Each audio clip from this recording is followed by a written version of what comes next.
Please subscribe my channel. Turn on the notification bell. Share and like my video. Ole, tuna chuan Vidyanjali video kan siam le anga video pani kan siam to masalam pang endu kha chuan playlist a khan ka YouTube channel playlist a khan Vidyanjali ti playlist a khan oma masa zo ka khan registration ti dan kan soya school on board da dang khani a video le pe ka khan password OTP mga login dante forgot password kal dante tin kanin login to no password change dante thak dante le school profile update dante kha kan soi to tuna hi chuan kan soi tur hi chu activities ani don ani le tian keima ni school ha kanin login ta hi dashboard tianaron lang ta ni dashboard hi mo tianaron lang ta hetlahen activities oma hetilahen asset and material oma chuan kan soi tur chu tuna bi ka chuan hemi lai activities hemi activities bi kai kan soi don ani chuan activities hi a omzia chu thil akain nilova a service ang zonga in pek ang chi kha ani tinana no pangte motivational speech ron nei tur kan ti ang chi te engama programa chumi topika thuron soi tur kan ti ang chi te career guidance kan ti ang chi te khatiang kha he activities a hi chuan ani akain ta engama impact ang chi vela khachu asset material he noma he chu video danga kan la soi tur angai taila activities bi ka kan lu tanga hetila hian kan sei masak du chu hemi total activities kan ti hi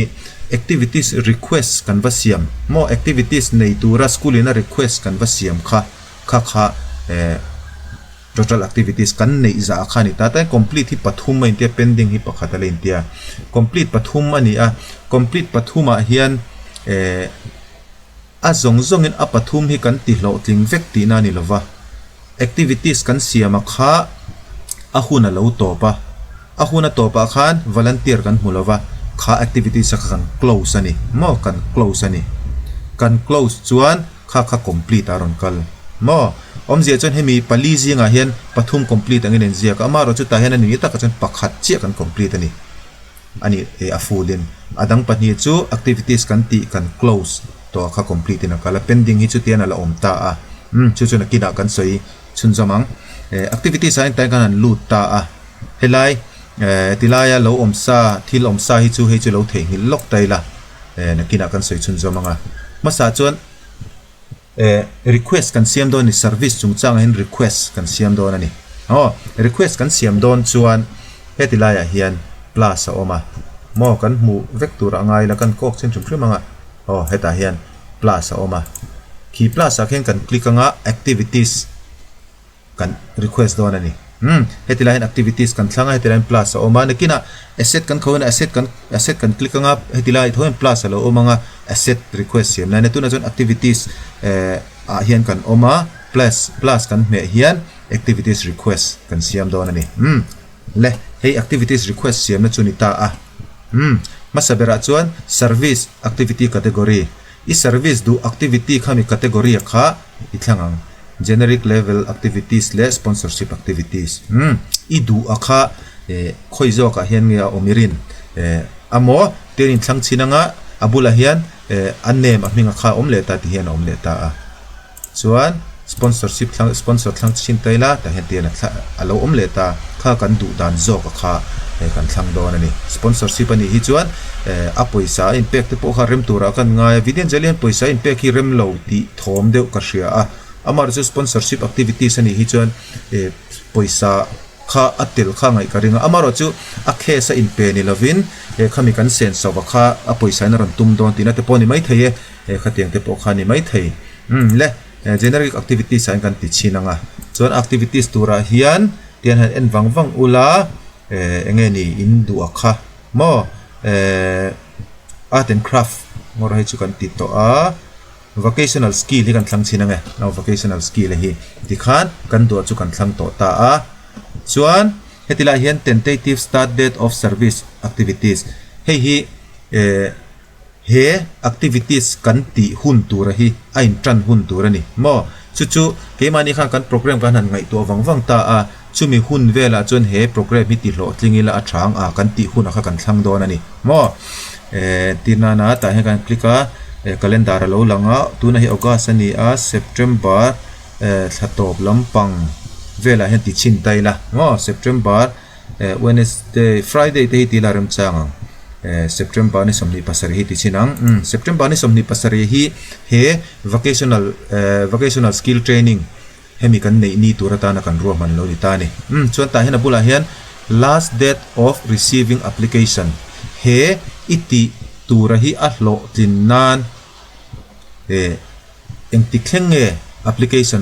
request hi a chan thei he request kan siam hi engti thlenge chan thei kha kan siam vele don ani chumi om zia chu ta hen an click tai la kan ti ni tura kha September ni somni pasari ania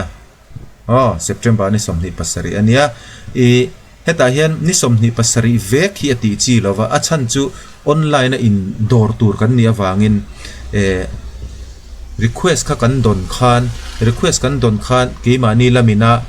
in biak hun tur te kan vati le a kan va invite le a in biak le a kan program tur te soi hova khatia ahun man dan tu te soi kha anga ya chu wang chuan hemi hi in nai lu tuk lo se du tu sama chuan zir to phi ni dona monday vel thleng hi last date ti taila mo monday ni somni pasare kan ti dona ni somni pathum hi ron chan thei hun to a khan ti khan kan siam ta ani le duration hi chu ni khat ani mai ni te point du chuan ni in ti mayanga ta hen class grade ta hi chuan in school na primary school kan nia primary kan thlana ngai primary no pangtan mo chuan required specification heta hian inva request ate kha du big khain va nei ta a click taila engchen nge zir graduate kher kan du chon graduate kan thlana ngai ta a higher secondary po kan poiti lo chon higher secondary mo post graduate kher kan du theya post graduate dikhan kan va du a kha atlan thei ta ni others po oma others te po ngani specialized big khatiang graduate kher lo po kha engemo graduate chin phalo te po khatiang khana ron thlan thei ta a chi chen tinna a khan tu jang graduate kan thlang mai anga chuan hetiline gender hei hi kan va request to service hemi teaching vocational skill miron petura hi meichia nge mi paidu nge transgender nge a enga po du arem chang a piang kha meichia kher lo du kha chen meichia thlanganga mi pa kher ali kha chen mi pa mo khatiang khan du kha thlan thei de any hi thlang taila hetila hian details of activities kha zia ngai ta a he vocational skills a hian enge a details ta na kan du khata khan vocational skills tam tak om thei ta a primary level a chuan entina na paper manga pangpar lem siam khatiang chi te enge ni thil chi sang thil tam tak om theiang kha ta hena detail kha kan ziak don ta ni hemi detail kan zia lo hi chuan hetila hi akal tlang thei lo chuan a detail sa hi kan zia nge anga ya a detail sa hi kan zia kanga chuan a details kan zia zo hei kan click anga hetilai save and publish hei hi aronin on don ani a details zia lo chuan a details ka zia lo wangin on lo ani no khi aronin on don ani chuan aronin on khan save and publish in tianga chuan hetilai pending a hen ron lutang chuan request in siam tina khami china ka chu kan hrethiam tura nga yang ti khan request kan siam ta a hei hi kan request siam khaloni ta ang se mo chuan hei hi a hlui dei to a ni tharuk velami kumin tharuk velami khani to a chu hei hi request si pakhat kan nei ani hemi kan siama hian teaching art craft and request si pakhat kan nei a chuan kan request hi ti hian ka en the ni ta hian ki mitlem ki kan mu tura angai la mitlem ki ta khen mitlem alo omani ki kan han click ta a mitlem kan click ta a ki ron lang ta ni hei kan details khani ta a kan siama kha chuan volunteer request pakhat kan neya kan volunteer request akhi hi aming khi ni ha ni a ayang lo hi chu a detail email vel hi chu kan hai tanga a phone number te poron oma a email poron oma chu hei participation status a hian in pending ani mo request pakhat kan mu thawa in pending ri achan chu hei hi mizo te ani chia lo kan ring deu chu wang chuan ka invite ngam chia lo wa reject po hi reject mai tura ka ngai deu maro chu kala reject du che lo ten lo om ve me te se ka tia hei tuna atang ka hi ta chia renga chuan hei hi volunteer ka pahni pathum kan mu the ni khata ha kan du ber kha kan invite thei tuna hian hei hi lo du don ta ngila invite thailand tinge kalzel ti kha kan enanga kan invite chinanga hei hi ron lang don ani achunga hi chuan activities details kha oma volunteer details hi lain ron lang le a chuan tila hian interview interaction kha kan volunteer ronin volunteer kha interaction kan vanei pui theiani mo enge mo soi pui a hun le a mun chungchang te a topic kan du big ang chungchang te kha kan va soi pui na tura kha request kan va siam nun le theini chuta chan ma sabera chon online a oma online in mo a data chu tiana data kha kan thlang le theita a online a khan ni som ni pakhat thleng kha kan honga nilo ni som ni pathum thleng kan honga itin aron chana hi hemi at kan hon ma de entinana voina ron chang ta a aron chana hi voin ni som ni pakhat ani ta a aron chang ta a hemi kan meeting date tur hi naktu ka niang o naktu ka tiang o amo tuk le jok o friday ya ani pon saturday te porem chang jok lom ti khan kan thlang theita ni mo chuan kan thlan khan ani tur ha kan thlang ta details enter details with location and link ta hian online mga kan in biak don chuan engani whatsapp te poni mai thea phone number te poni mai thea khatianga kha ani lo pon engani video call ang chi te pon engemo link mang te pon ani thea khami kha ta hena details ya turani mo entina na whatsapp mang ni ton let's interact with whatsapp, this is my number ti ver po khan ati theita chu tila hen accept om leta kan va accept kan hemi kan click tick mark kan pe kan accept anga chu allow receive ve lenga anin arem chan chon aron response le don ani kha online ania chuan abul hen offline om le a offline ani chuan meeting date kha set le theita chuan anwaya hian a details aw chumi huna chuan an he ani ka ron tar langa achunga ni tar lan chumi dar kar chuan chumi huna chuan in muang ti kha iktik le anga I accept le anga ti khan ani khan offline ani hi chumi muna chun chumi dar kara chuan ti kha alo muanga arem chan lo chuan ti khan I interaction kha engani in biak ton kha angai ve theani chuan adot le a not required englo kherpo ngai lo ve in khami interaction hi nei kherpo angai lo ve chuwang chuan ti hian not required ti mayang chuan kan tikanga kan accept anga ani pon ti khan lo ti ve mayanga tul chuan phone te pon in biak chun jam thei tho lom ti khani a amara chu tilai online le offline hi a that ve na tur pakhata chu in khami in interaction ne ya kha he website a hian alo om ve reng don engani interaction nei dana kha en theina la om don ti kha ani o kha apoi mo na chu pakhat chu ni a interaction nei dan po kha ani khatiang khan in lo mu to ate kha response in mu kha tiang khan interaction khan nei ve le anga ya not required ni kha not required tianga chon invite khan allow accept ve le kha nga ya allow accept nuwa khan ti khan ani tura tianga chuan ani tura ti zo khan engeni a step dot lezel kha chulo om don ani le chuan kha response kan mu a kal lezel dan chu ni a chuan hetila hian kan soitel le do chu complete om ta ni complete a hian hey ka complete hei hi action a hian click taila hey volunteer kan mulova ma se complete angin oma atira ka soito ang khan volunteer kan mulova wangin hetilai atnung bera hian close na om ta a chumi close a chu kan close sumi mang chuan kan close ta ni kan close khan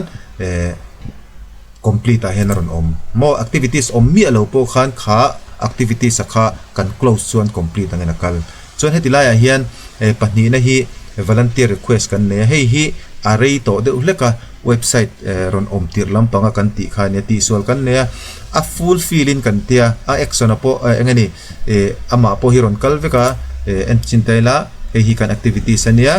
motivational speech on spot and learning ti ni a ta hian kan volunteer hi Jeremy Lalrin nunga ani a irit zoi chaka kha kha engkim kan ti fel ve ka mo ka tia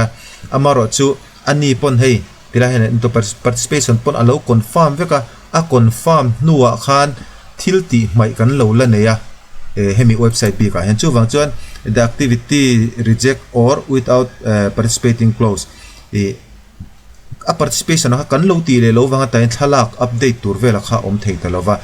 hei hi ala tirni kum lampang de Vidyanjali tam tak jong kan la mer shretin ka ring lo at ade ta po hi entaila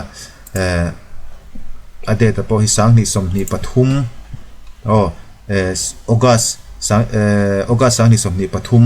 de ya kan ti to khani a khati live khan kan lo la thiam chiang chi alo de bok ne khan he activity sa hi engeni a full a complete hian complete fulfill che lo ma se hi chu atak chang kan complete fulfill ani ti kha kan sei tel du a kha activities bi ka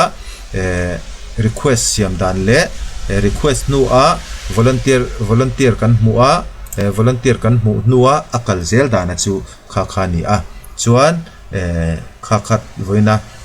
hemi request activities request siam le akal phunga kan sei thei chin chu alo ni ta a chuan hetilaya hian asset and material equipment om ta hi chu le pe ka kan sei lenga asiam dana kha chu request siam dana kha chu nang de urenga chuan hetila hian offline contribution om boka offline contribution po hin kina kan soi tur angai taila kha activities bi ka chuan request siam dan le akal phung chu ani. Thank you for watching my video. Don't forget to like and comment and subscribe.